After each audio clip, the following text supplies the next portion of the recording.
Hello, listeners. Welcome back to Let's Be Historians. I've got a little bit of a surprise for you this week because I actually do have a guest and I'm not by myself. Oh my god, hi. This is my friend Francis. Hi. Francis already said hi, so. I said twice, 2 times. Yes. Okay. So, as I mentioned in the last episode, we're talking about silly parts of history. Silly, goofy parts of history. And the silly, goofy part of history we're going over is sandwiches, just the history of sandwiches. I've been hearing so much about these sandwiches. I actually haven't been hearing about the sandwiches. I've been hearing about the concept of the episode for the sandwiches. Yeah. Which, were you there when I came up with it? Oh, yeah. Yeah. That was during our 24-hour straight hangout. Yeah, we're buddies. We're buddies. Yeah. Besties. As always, I am the main host, Lainey, or you can call me Lane. My buddy Francis here is the guest star. Hi. So, welcome to the excellent episode 2. Excellent episode 2. 10 out of 10 episode 2. of the podcast. So, we're going to talk about sandwiches, obviously. And Francis is going to add, the totally necessary, unnecessary commentary. I'm very necessary. Yes, you are. So... the flair. And now, some of you might be wondering, why the fuck am I talking about, sandwiches? What the fuck does sandwiches have to do with, history? The answer is, I just thought it'd be funny. Sandwiches have a history. Yeah, they do. Everything has a history. Actually, when I was writing the script and I was trying to write the history about specific sandwiches, I had to keep on going onto different things about the history of the different ingredients. I was like, I'm talking about grape-a-lade right now. What the fuck is happening? Grape-a-lade? You'll get it. You'll find out about that later. Okay. It's a little preview. A little sneak peek. Yes. Okay, so before we talk about the history of sandwiches, let's talk about the definition of sandwiches. We gotta get... I have thoughts. Okay, so Merriam-Webster defines a sandwich as 2 or more slices of bread or a split roll having a filling in between. Now, I'm gonna let y'all listeners take that as you will, including you, Francis, and your hot dog is a sandwich believer ways. Right. Are you, though? If a sub is a sandwich, then a hot dog is a sandwich. If a sub is a sandwich, a hot dog is a sandwich. I'm correct. These takes are controversial, people. You can let yourself decide, and I don't know, maybe comment on the YouTube, or can you comment on Spotify? You can, right? I think there's a thing. I don't think so. There's a Q&A thing. There's a Q&A thing that you can do. I'm like, is a hot dog a sandwich? I've never done that. Yeah, I think I just automatically left it on the last episode because I was like, whatever. Oh, well, no, I think you have to specifically put it on there. My sister commented the American flag. Oh my god. Slam. USA. Okay. Back to sandwiches. Okay. So now I'd be pretty stupid to say that the combination of bread, meat, and vegetables haven't existed for a while. That's been a thing, Right. That's someone a really long time ago was like, hungry. Hunger. Me hunger now. Get food now. So, the name though, they didn't always call them sandwiches. The name comes from a man known as John Montagu, the 4th Earl of Sandwich. The 4th Earl of Sandwich? Yeah. Where's Sandwich?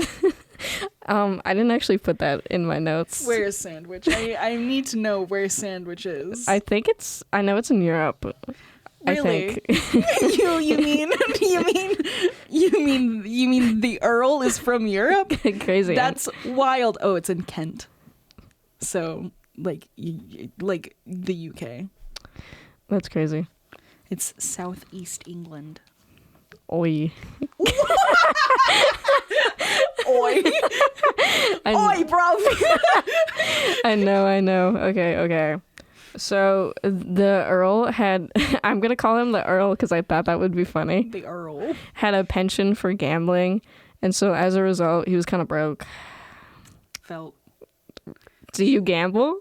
Oh, no, not that part. The being broke part. I was like, I don't think that's legal yet. Actually, I don't think it's legal in all.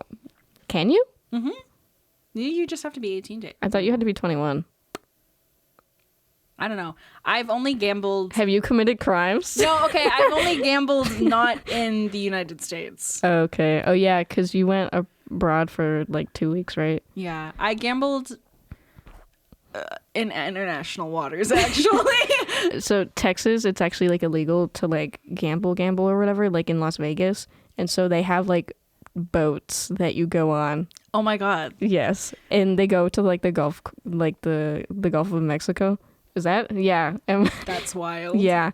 I only know about that because back in my hometown, they like my grandma went on one once.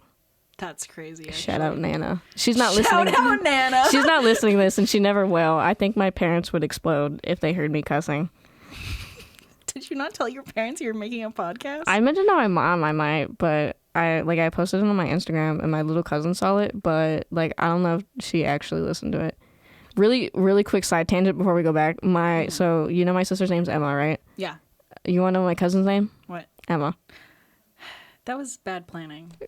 Well, okay, so in my family's defense, like the cousin Emma's on my stepmom's side. Oh, okay. And she was born after my Emma. So we call my Emma, Emma, and we call cousin Emma, little Emma. You could just call her like M. No, because I call Emma M too. Okay, not the point. Not the point. Sandwiches. Okay. So, he had a penchant for gambling, and as a result, he was flat broke. But when he was on a winning streak once, he was like, kind of hungry. Why do I always talk about food? This is getting to an interesting thing. Last time it was apples. No, but he was like, I need food, but I also need to keep playing poker.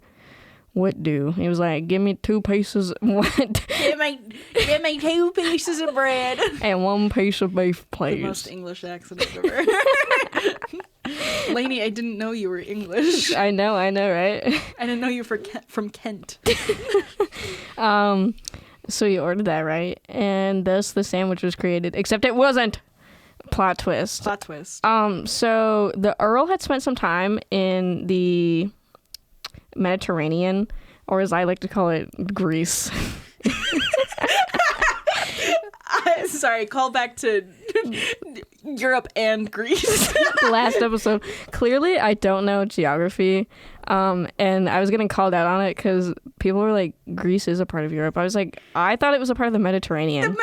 Okay, half of the Mediterranean is Europe. Wait, do you think that Italy's not in Europe? Is Italy a part of the Mediterranean? Yes. Oh my god. This is news. Do you think Spain's also in the Mediterranean? Wait, is Spain landlocked? No! Oh my god, fuck. Wait. Spain is only connected to Portugal, Italy, and France. And most of it, we are literally in a D&D campaign where there's a map of Europe right now. Wait. Yeah. We're literally sailing to Spain. Spain is connected to Portugal, right? Like they're in Yes. this. Okay, yeah. Never mind. I knew. For some reason, what if I told you I got Italy and Spain mixed up sometimes? That's 2 completely different countries. Listen, I got Megan Fox and Jennifer Lawrence mixed up one time. There's no, like... But that's like people. I also used to get Justin Bieber and Michael Jackson confused. That one makes a little less sense. Yeah, I think it was just the J names in the 2 completely different spots. So sandwiches. Yeah.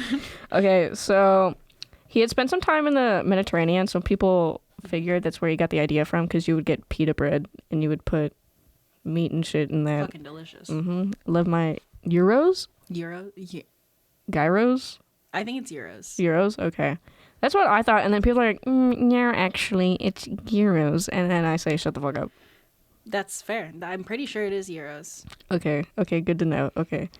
Don't take my word on that. Yes. So that's where people think that he got the idea from. Ironically enough, Montague was actually originally offered the Earl of Portsmouth, so we could have been calling our sandwiches Portsmouths.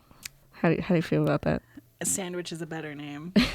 Well, yeah, somewhere out there in an alternate universe, We're calling them Portsmouths. Ew. I think they would have chose a different name. Would they have? I think Portsmouths is like... It doesn't roll off the tongue. It doesn't roll off the tongue quite like sandwich. But maybe that's just because we're used to saying sandwich. Maybe, but Portsmouth? I don't know. I don't make the rules here. You don't. Or do I? Or do you? No, okay. So, like I mentioned, the simple idea of putting protein in between carbs... Revolutionary. It was, it wasn't new. No, it's revolutionary, obviously, lady. And it was like seen a lot earlier in history. For example, Romans would eat something called a panic quadratus. Mm-hmm. It was just like a square thing, and the recipe would call for stuffing cheese, bitter herbs, butter into 2 pieces of toasted bread. So it was like toast. Yeah. Toast with the shit on it. Yeah, with the shit on it? I said with shit on it, but yeah, sure, whatever. Sandwiches have also actually been a major factor in Jewish culture for quite a while. For example, For example, the Hillel sandwich, which invokes 2 pieces of bread. It's Hillel. Challah. Challah. Challah. It's like... Okay. Challah. Or you can just say challah. Okay, challah, your boy. I'm so sorry, Jewish people. If you're listening to this, I'm so sorry. No, but that sandwich is 2 pieces of flatbread that is filled with nuts and fruits of the date and fig variety. Mm-hmm. And this is credited to Challah the Elder. Shout out him. Challah's great. Yeah. It's delicious. I was actually, they reference it. There's like a book, and it's like, I can't remember what the book was off the top of my head because I forgot to put it in my notes.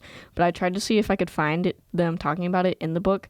But the book was like a bunch of chapters, and it was like really important stuff to like Judaism. And I was like, I don't understand because I'm not Jewish. You're like, This has a lot of cultural context that I don't quite get. Yeah, I'm like, this is a little bit maybe too deep too deep into the sandwich lore. Yes. I thought it was funny how I was like, the sandwich lore is done. And you were like, the sandwich lore? The sandwich lore. Yes. Okay, we're going to jump ahead a couple hundred years. Mm-hmm. That's a long way. Yeah. To America? America? Yeah. So America would have sandwiches by 1816. The idea of sandwiches had evolved to not only be limited to cold meat, and sandwich recipes would offer a variety of options on what to put on your sandwich. Eventually, by the 1800s, sandwiches would be getting named by the different forms they occurred in. Like I didn't actually put the BLT on here, but that's an example you could use. Yeah. Sandwiches would again evolve when in 1920, sliced bread would be discovered. Yeah. Now you may be thinking, sliced bread definitely existed before that. 1920? Yeah. Yeah, I knew that. Yeah. It's just to further explain that, machine bread slicers were invented. Oh, yeah. Okay, so like, they were invented by Otto Frederick Roheder. Mm-hmm. I'm sure that's how you say his name. So in 1912, he would design this like machine that was gonna, slice bread, right? Mm-hmm. There was a little issue. There was a little misstep. Oh no! The factory that held like the prototype and the blueprints, fire. Oh, they no. caught on fire. Toast. Toast. And so all that stuff would be lost. Eventually, by 1928, the machine would once again be ready, but there was another bump in the road. Oh. So bakers just weren't really excited to use this machine, and that's because at the time, like if you cut bread, it would cause it to become more stale easily because it was like there was more air surface open to the air, dry it out. Nobody likes stale bread except for rats. Do rats like stale bread? Stale bread. I mean, stale bread is still bread, man. Do you eat stale bread? Hey, this isn't an interrogation. Hey, if there's nothing in my pantry, I am a simple man. Okay. You are a simple man, really. I'm a simple man. Ooga booga. Ooga booga. No, okay. Okay, yeah. So, it would cause bread to get stale faster. And as we've established, I guess, Francis eats stale bread. Hey. That scared me. For context, the lights just went out in the hallway. I was like, oh, God. No, but then he came up with another idea. So they were like, what if we package bread? Yeah. Because the ease that would come with making sandwiches that were already like sliced up, because if like your mom was making a sandwich and she had to get the entire loaf and then cut the loaf to then make the sandwich, I don't think sandwiches would be as popular as they were. That's probably fair. It's a lot of the ease. Honestly, I do love a freshly cut slice of bread. Freshly cut. Freshly cut. However, the ease is nice. Speaking of bread, I don't know if this is weird, but have you ever tried, like toast? Have you ever tried I sure do. have you ever tried like bread and butter, just don't toast it? Yeah.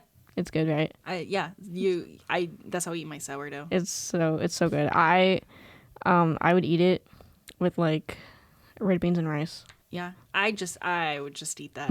I need you to look at me and tell me what my skin color is and ask me again if I've eaten untoasted bread with butter.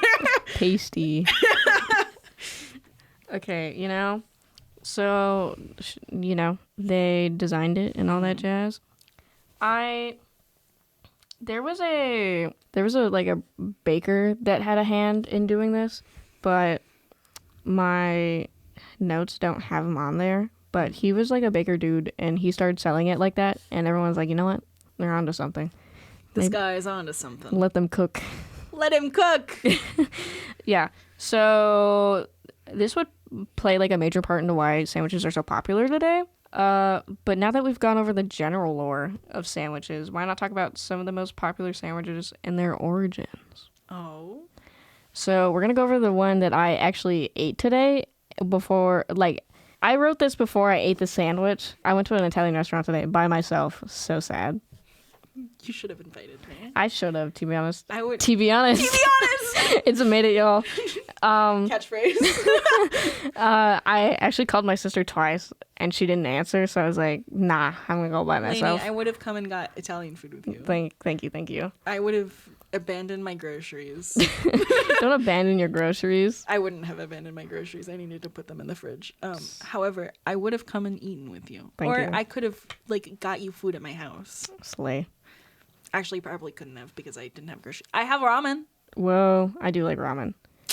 There's like a certain way I like to prepare my ramen sometimes. I'll cook it a little bit in like the cup, and then I'll put it on the stove and I'll like saute it with like a splash of soy sauce and some other stuff. I know I have like the fucking blocks, bowls or the box. Okay. The blocks of ramen. Blocks. Because I don't like the cup of noodles. Do you know those like big bowl ones? There's been on occasion where I've just eaten all of it by myself. It's like those big ass bowls. I get a little hungry sometimes. I love that for you. Hungry boy. Yeah, I'm just a hungry little guy. No, but so we're gonna talk about Philly cheesesteaks. I actually hate Philly cheesesteaks. What the fuck? What do you mean you hate them? I think they're gross. You think they're gross? Mm-hmm. That's crazy. I also don't eat steak. Oh yeah, that's right. I always forget you don't eat red meat. I don't eat red meat. But whenever I did, I didn't like Philly cheesesteaks. But also, the only Philly cheesesteak I've ever had was at the Newark airport. Newark. Okay, yeah. No, that's like Newark, not New York. Like Newark, New Jersey airport. So that might be my fault. That might be my fault that I don't like them. Maybe I should try some variety. Maybe you should go to Philly. Mayhaps. I don't eat red meat anymore now, so I've actually never been to Philadelphia. Let's go. Well, right now, man. Yeah. Okay, I'll pull up. I love saying that. It's so funny. So yeah. Get copyrighted. No. So Philly cheesesteaks were reportedly created in the 1930s by two Italian immigrants, Pat and Harry Oliveri. They were Italian. They sound Italian. Yeah. They ran a hot dog stand in an Italian market in, surprise, surprise, Philadelphia. What? Crazy. That's crazy. The brothers would put grilled meat and onion in the toasted rolls, and voila, a new sandwich was born. Okay, I need to call your attention to the fact that they ran a hot dog stand. Okay, I didn't notice that when I was writing this, actually. I was like, yeah, hot dog stand. They ran a hot dog stand and created a sandwich from the rolls. So, Oh my god. This is like proving your point. this is proving my point. Because a hot dog is just a sandwich with a little wiener in it. The way you had to phrase that. I didn't know how else to phrase it. Oh, this just reminded oh my god. Yeah? Reminded me. So, as you as you listeners may not know, I play the clarinet, and I have a couple of fellow clarinet players. And one of them told me once, they were like, "Have you heard of the sog dog?" And I said, "What the fuck is that?" I can't even remember now, but it's like taking your hot dog and like dipping it, I think, in hot dog water. Ugh. Oh, and if you're listening to this, it haunts my dreams. Anyways, Philly cheesesteak. Yeah. You may be wondering, you're like, okay, so I'm hearing the veggies and I'm hearing the steak. Mm-hmm. Where's the cheese in this cheesesteak? Where is it? So the original recipe didn't actually call for cheese. That wouldn't happen till in the 40s. A manager at one of the locations that the brothers had opened up would add provolone, and now we have the modern day Philly cheesesteak. I also might not like it because I don't like provolone. What do you mean you don't like provolone? I don't like provolone. What do you... Okay, what cheeses do you like, Buster? I like cheddar. I really like goat cheese, like the sweet goat cheese. Have you ever had non-dairy cheese? Yeah. It's really crumbly. It's kind of dry, actually. Yeah. No, I used to be vegan. I've never been vegan. I've never even been vegetarian. I was vegan for like a year. How I was was- very malnutrited. Yeah. Mal- Yum, yum, yum, yum, yum. I was very malnourished. Nourished. That's the word. Yeah. Yay. No. Okay. So that's the Philly cheesesteak. Mm-hmm. You wanna take a guess on what the next sandwich is? Grilled cheese. No, That's on there though, right? it is actually. Good. BLT? No. Oh, you said you didn't have the one. Oh, fuck. I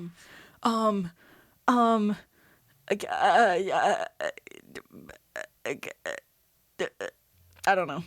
It's a PB&J. Oh, You can eat PB&Js, can you? yeah. Okay, yeah, it's just cashews. Fucking loser. Yeah. And pistachios. Oh yeah. I remember Joe was like, I miss pistachios. Pitachios.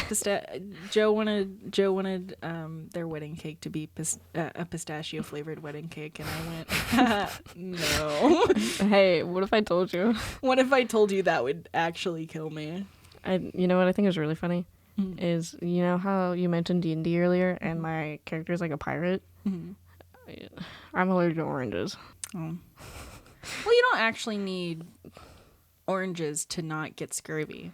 And it's not even like a full, like, it's not like you if you ate a cashew and you, like, fucking exploded. Yeah. Yeah, that's what happens when you eat cashew. Mm. I just get a little itchy. Like, I eat them and I'm like, a little itchy in my throat. Yeah, but also, like, what's it called? You don't actually need, like, a lot of citrus to not get scurvy. Scurvy is, like, the only reason people got scurvy from pirates. Like, not because they would just eat those, like, fucking chewing these, like, cracker Yeah, thingies. they had like a block of like cracker material, and they just like gnaw on it for months. And that was their and food. that's not enough nutrients. No. But like, if you literally had any variety in your diet, you'd be fine. What if I turned into a pirate? Actually, I couldn't.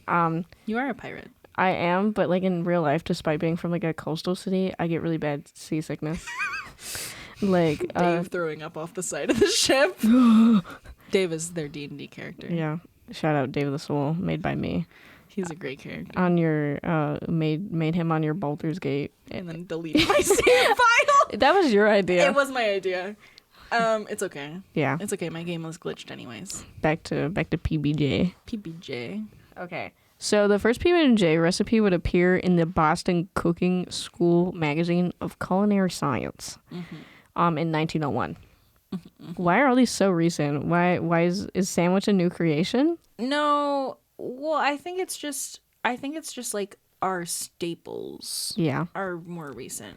This is like heavily American focused. Sorry, y'all, because there were sandwiches that I was gonna put on, but I couldn't pronounce their names. Like there's like a Vietnamese sandwich, and I was like, I can't do this.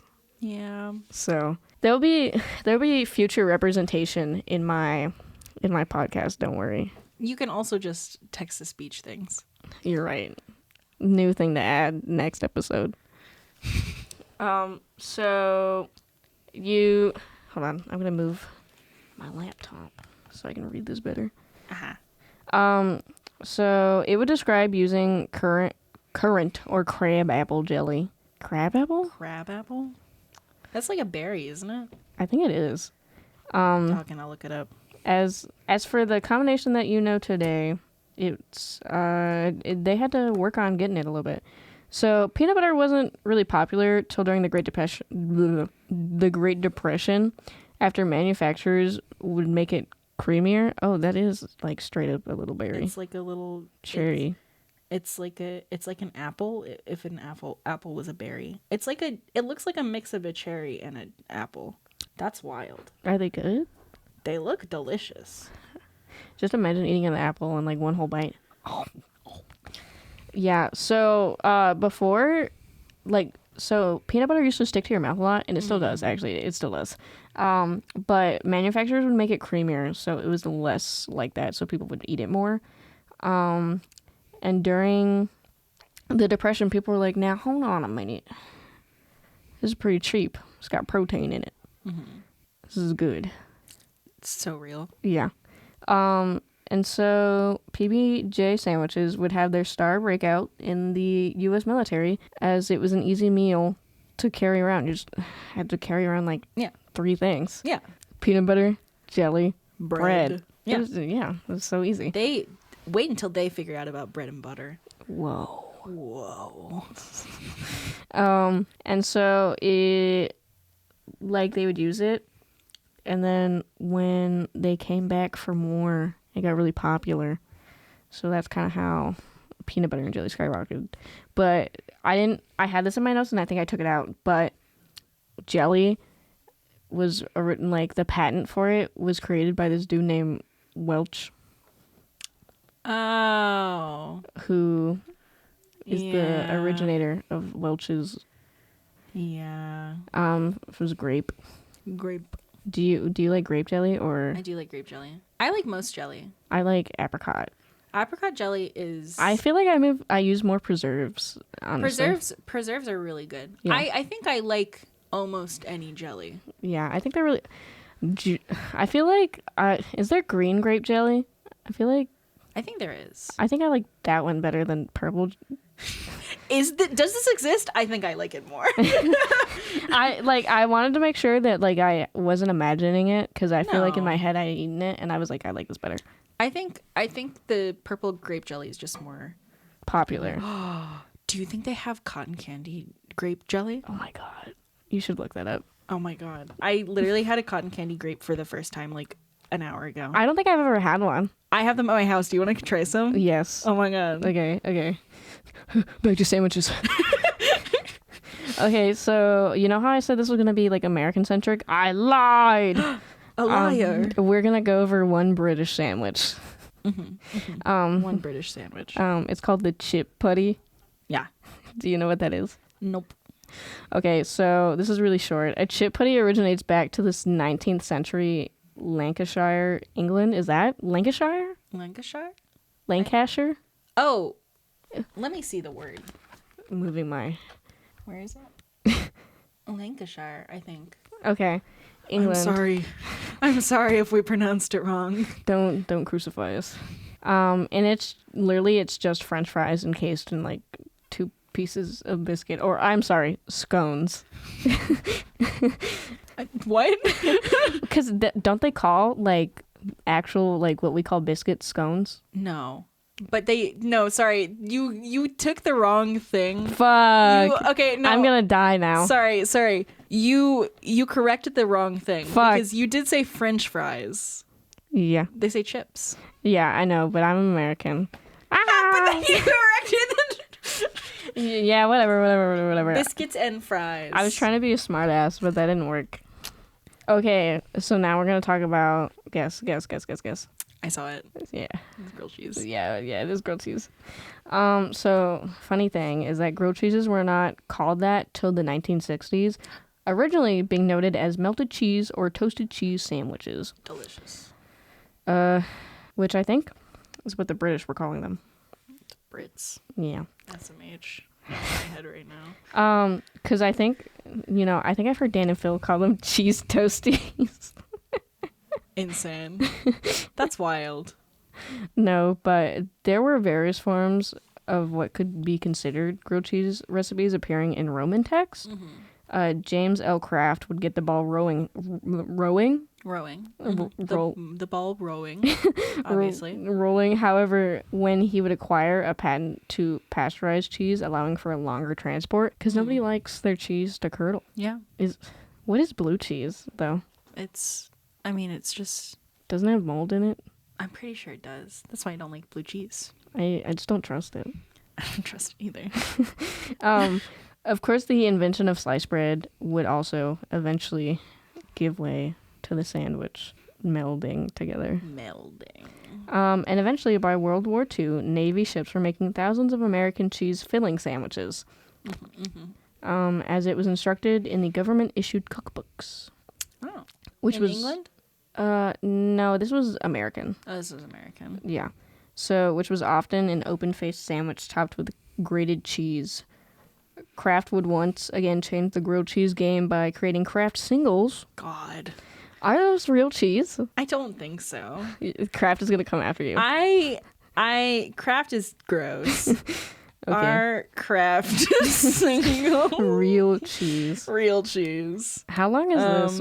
Kraft, they're made out of pasteurized, prepared cheese product. They're made out of cheese product made from real cheese. Okay. So it's like chicken nuggets. It's like, I feel like it's even less than chicken nuggets because chicken nuggets are made out of just blended up. Yeah, they're the yogurt version of chicken. Yeah, but that sounds like, oh, we took the cheese and then we made it into a different thing. But it's made out of cheese, I swear. No, sources are trust me. So they would make them, which people would then started adding a second piece of bread on top. So instead of it just being one slice and grated cheese, it was one slice of Kraft, another slice of bread. Put that shit on the stove. Bam. Mm-hmm. You know what this makes me think of randomly? What? When people were terrified of microwaves. When was that? So for a really long time, people only used ovens. Mm-hmm. And so those frozen meals and TV dinners, you had to put them in the oven. Oh yeah, because they were afraid of the radiation, I assume. Yeah, but that's not a really big concern with microwaves. Yeah. Because they're micro. They're tiny. Yes, and so that's how the grilled cheese was born. So those were the three I decided to cover. Oh my god, what the hell happened? Why is there so much space? That's why you have 5 pages. No. Now I have 9 pages.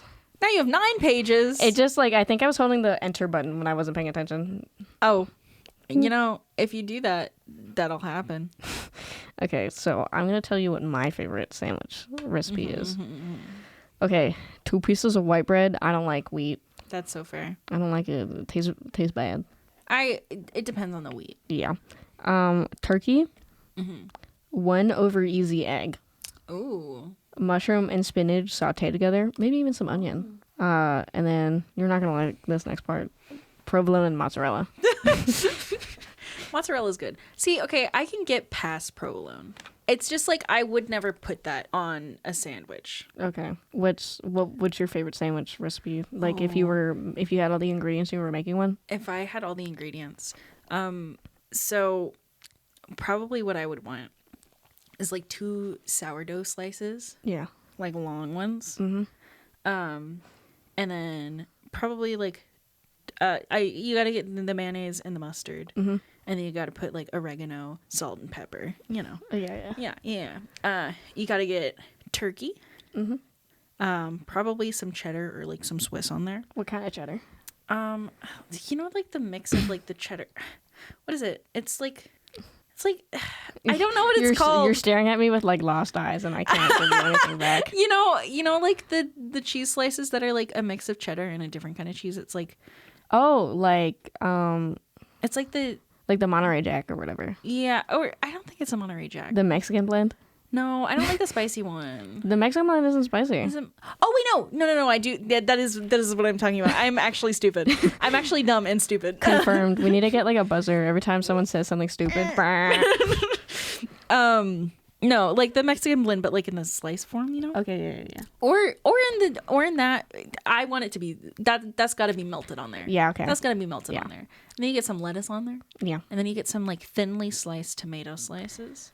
How do you feel about like tomatoes on your burgers? I don't like warm I tomatoes. love tomatoes on my burgers. Like I like tomatoes. Like I like to eat them like apples.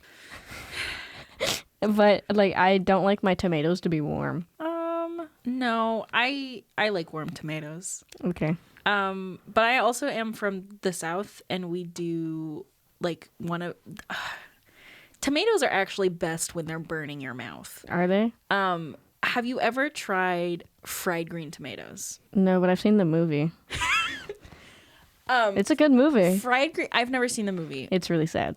That's what I've heard. Fried green tomatoes are like so good. Yeah. They're best when they are literally burning your mouth. Okay. Anyways, thinly sliced tomatoes onto my sandwich. Definitely some onions on there. Yeah. I don't know if I would put anything else on there.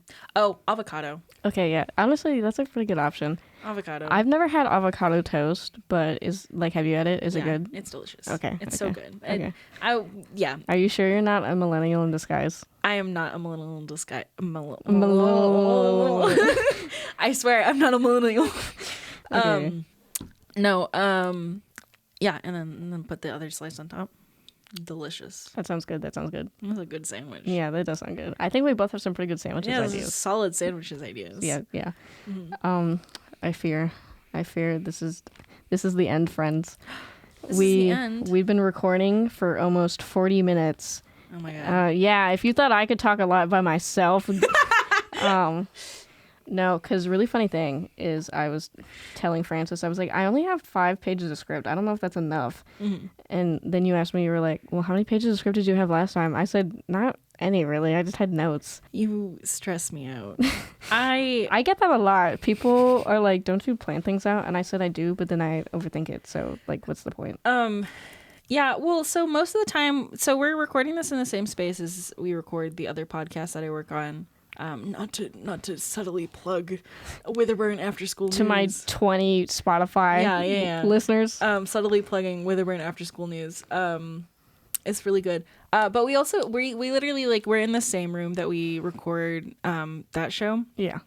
And so we come in with, like, a humongous script that is, like, it's, like, line for line, like, what you're gonna say.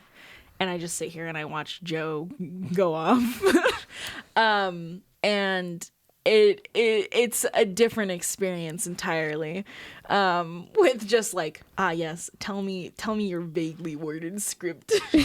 Do tell. Yeah.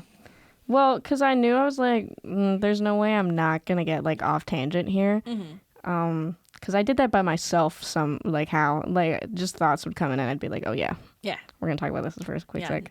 But with me here, there's no dead air. Yes. A shout out to Ryan, who gave me a very well, like, scripted, like, well-written response to how he thought about my podcast. Thank you very much. Oh my god, slay. And I hope you all enjoyed this episode. This was really good. And fun little sneak peek into the next episode, I conveyed with my Conversed? With my Western Civ teacher. Because she allows like a creative extra credit assignment, and I said, can I make an episode of something from class for my podcast and that be extra credit? And she said, oh yeah. Oh yeah. She was like, this sounds actually quite fun. So You should have her on for the episode. I'll ask her about that. I'll email her. Cut that out if you don't get her. It's, Get a professional on here. yeah.